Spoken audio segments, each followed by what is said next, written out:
প্রিয় শিক্ষার্থীবৃন্দু, আজকের ক্লাসে তোমাদের স্বাগত জানাই। আজকের ক্লাসে আমরা শিখব কিভাবে 1 থেকে 20 পর্যন্ত সংখ্যাগুলোর বর্গ করব। তো সর্বপ্রথমেই আমরা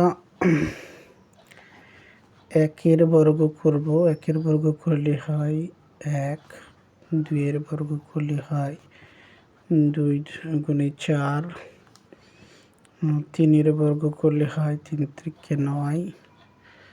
তো এভাবে আমরা 10 পর্যন্ত বর্গ মোটামুটি সবাই পারি। 10-এর বর্গ করলে হয় 100।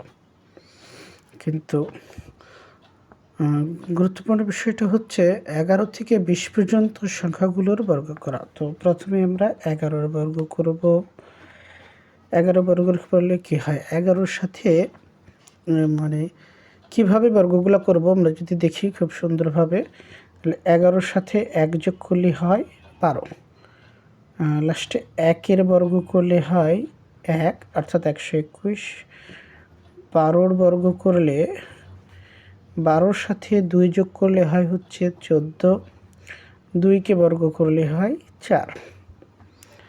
একইভাবে 13-র বর্গ যদি আমরা করি, তাহলে 13-র সাথে 3 যোগ করলে হয় হচ্ছে 16।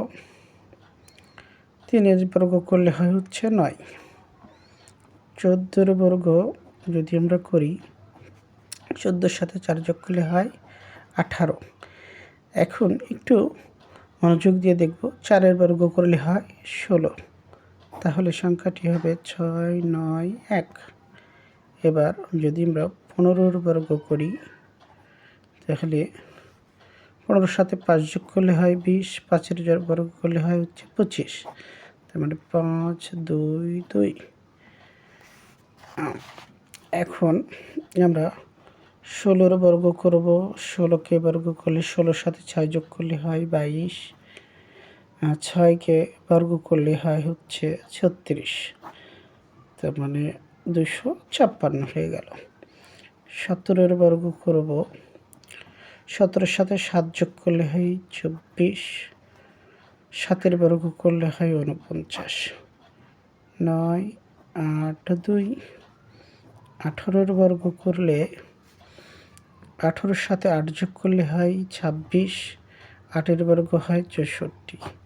4, 6, 12, 2 হাতে 1, 3। একইভাবে 19-এর বর্গ করব। 19-এর সাথে 9 যোগ করলে হয় 28। 9-এর বর্গ করলে হয় 81। 8, 16, 6 হাতে 1। 20-এর বর্গ, 20-এর বর্গটা সহজ, এটা সবাই পারবেন ইনশাল্লাহ আশা করি। 2 দুগুণে 4, 2টা শূন্য বসাই দিব।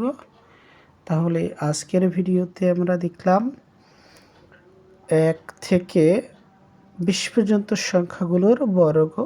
তো মোস্ট ইম্পর্টেন্টলি যেটা, সেটা হচ্ছে 11 থেকে 20 পর্যন্ত সংখ্যাগুলোর বর্গ।